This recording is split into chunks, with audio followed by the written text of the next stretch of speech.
Did Jeffrey Epstein perform occult rituals? Was his island temple on Little St. James used to make satanic offerings? Why would the world's elite political, business, and scientific minds gather on an island to perform such an act when these very same people tell us to go to church or be smart, listen to science, and be an atheist without the hopes of God? Now, when conspiracy theorists take a look at Epstein's Island's temple, they immediately jump to the conclusion of Satan, fallen angels, Baal, Moloch, Lucifer. These simple associations sound good for rallying against the elite, but fall short in delivering us the facts. The truth is, Epstein was conjuring something far worse than any of names listed. The evidence found on the island suggests an occult operation that the Bible cannot help us uncover. We are going to need forensic occultism to decode Epstein's Island temple. I am Solomon Pakal. I am a historian. I have been a practicing occultist for over 20 years. I had found Jesus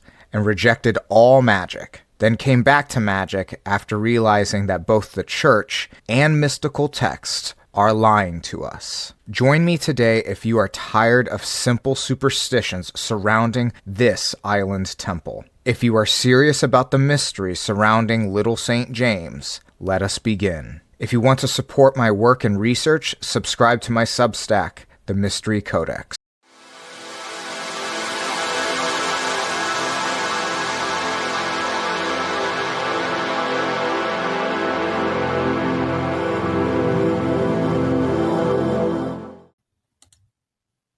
Once we make it to the interior of the temple, we are met with a surprisingly small footprint. When we think temple, we're thinking something more grandeur.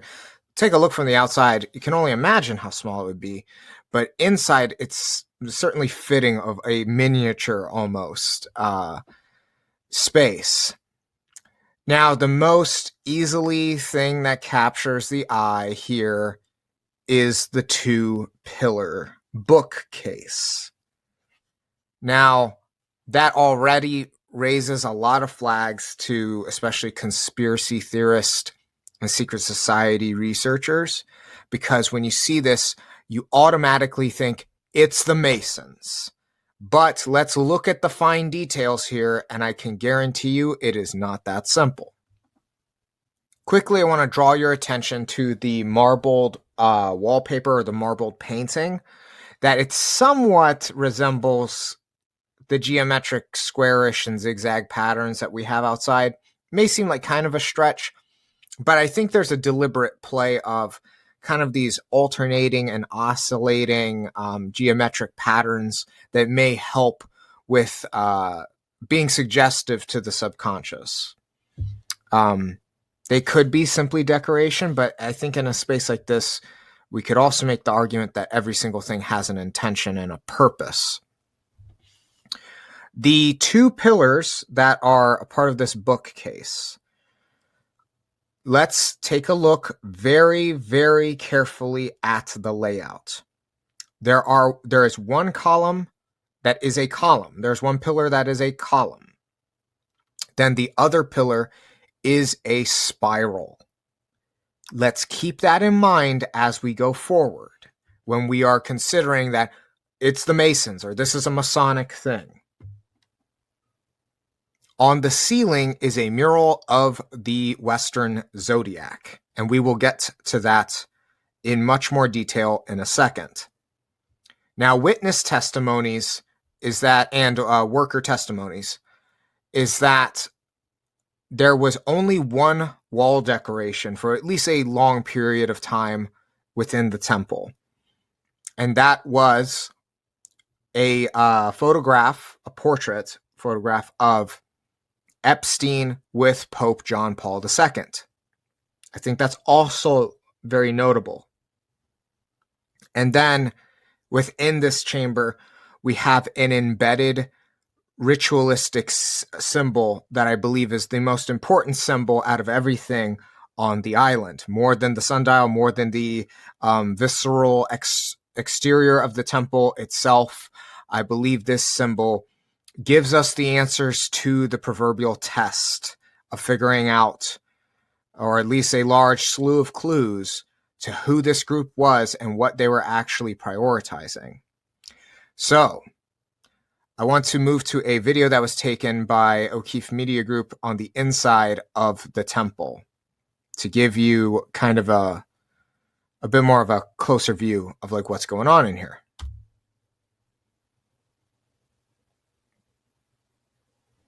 Zodiac mural, walls, and a very close up of the spiral pillar here that would be on the right if you're facing the bookcase. Now, here I've brought you an example of another two-pillar setup. As I have mentioned, I have been a member of the OTO, Amorc, and the Freemasons. And if there is one thing that any of these secret societies do pretty well, is that they are pretty well consistent at staying standardized. This is a layout of a very typical OTO lodge style ritual setup, or their ritual chamber would be like this. So I have seen this setup done at basically every OTO lodge. And you'll be like, okay, two pillars. But the symbolism of the two pillars is not simply two pillars. There's a way that you can arrange these things. There's a variety of ways that you can arrange these things. From my experience and research, the OTO and Thelemic organizations really prioritize this black versus white motif over other things. It's reflected in their pillars, even more so than Masonic-styled pillars. People see the black and white checkered floor, they automatically think Masons. I would argue that might be a little bit more of a Thelemic thing, that they play it up a little bit more via the pillars. And this is, yes, supposed to denote Jachin and Boaz.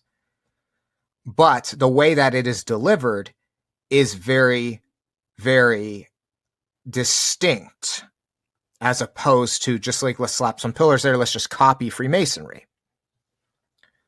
This is basically the standard across many OTO lodges.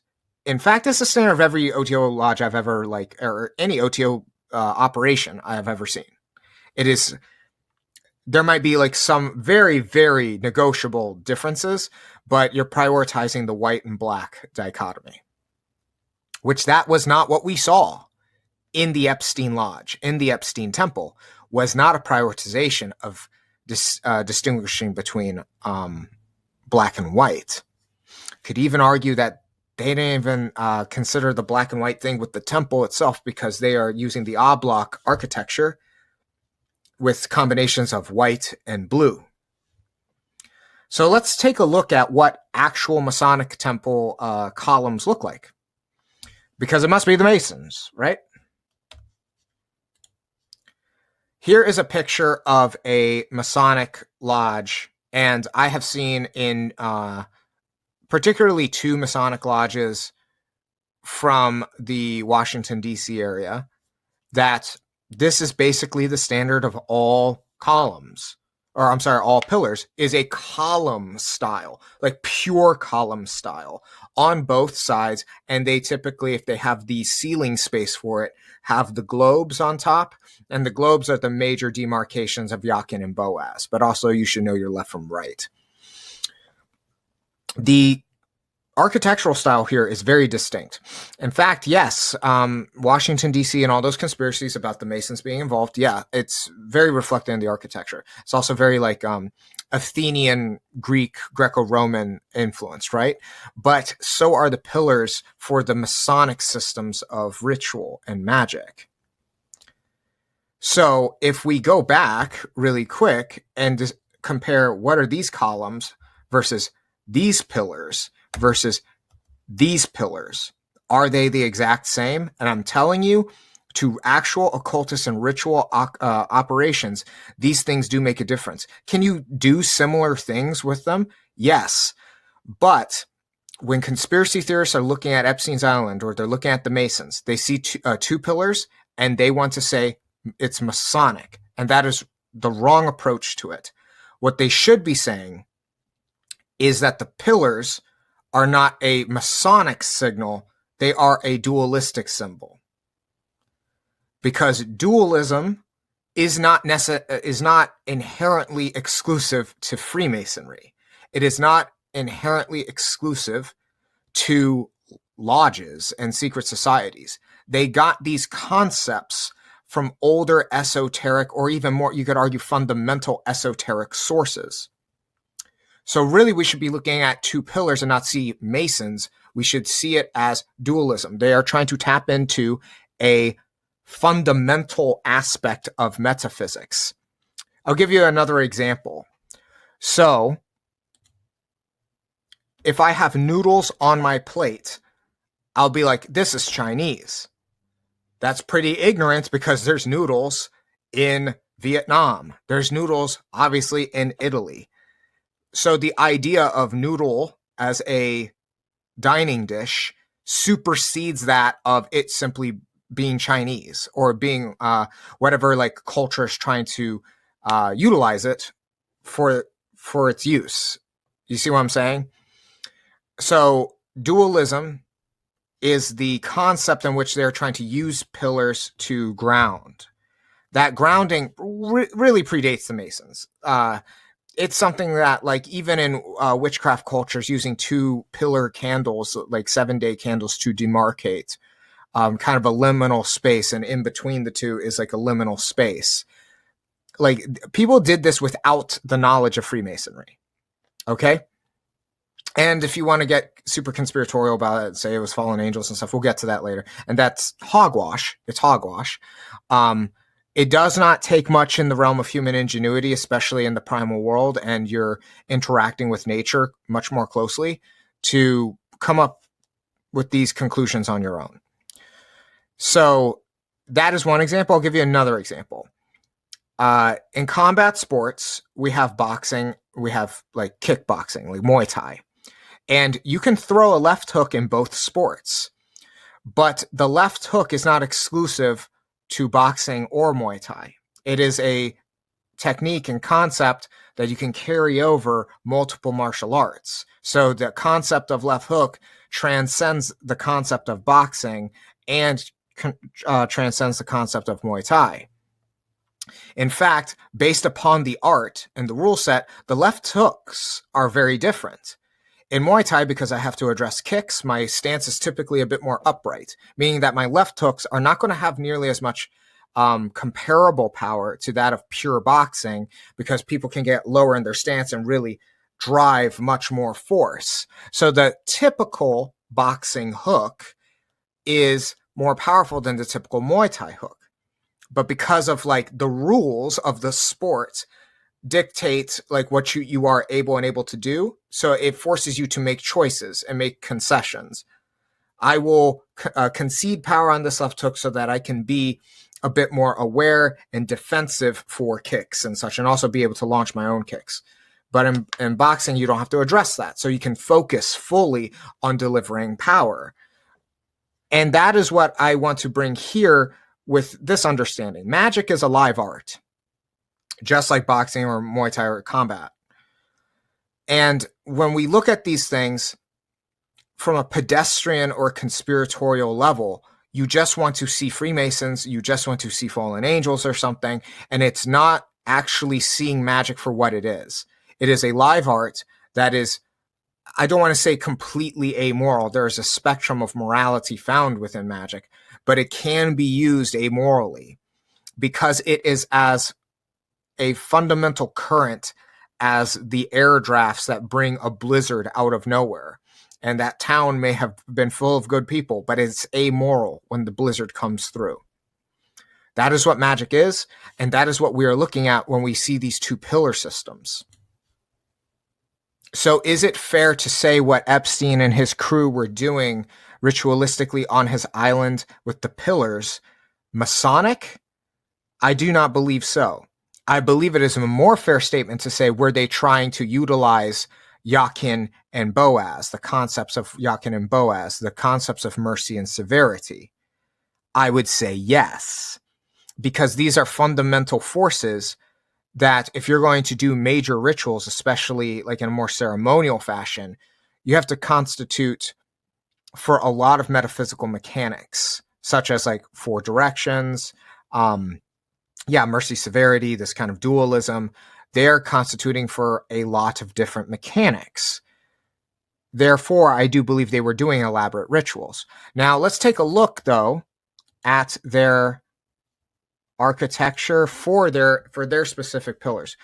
I had a friend suggest that they have seen this 2-pillar setup in a Renaissance style kind of magic circles from that era, which is interesting because there is some evidence here that I think harkens back to an elitist cult from the 15th century in Venice. So I think there may be some links, maybe not a direct carryover, maybe not a direct, like it's the same exact people, but there may be enough of a kindred spirit to address here. So again, when you hear people are judging these 2-pillar systems and saying it's all equal and it's all these same secret societies, no, I do not believe it is the same secret societies that were involved here. Spend some time in secret societies, especially something like the ones I've been a part of, and they argue about the most frivolous things. There's no way that they are barely keeping it together for their own funding.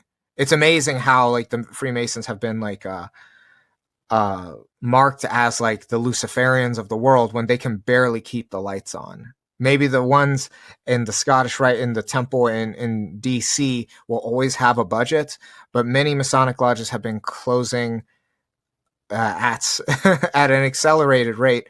And Amorc and the OTO are really no difference. They are really fighting for their lives at this point and fighting for their legacies. They've been fighting for their legacies for about like 2 decades.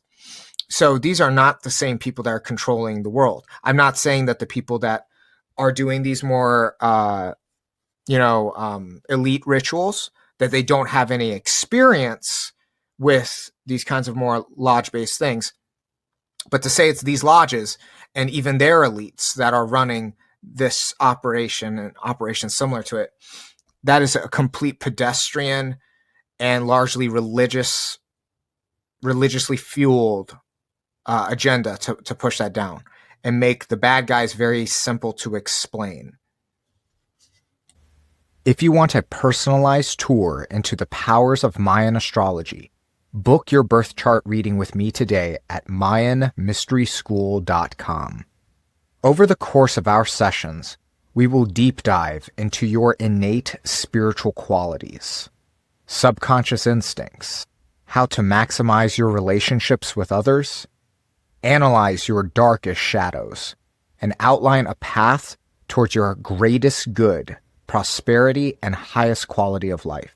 Here I package it all up for you in a custom 60-page plus ebook, as if it's a personally channeled grimoire made just for you, complete with illustration, information, instruction, and ritual prompts for the next 5 years, all based upon your Maya telluric astrological timing.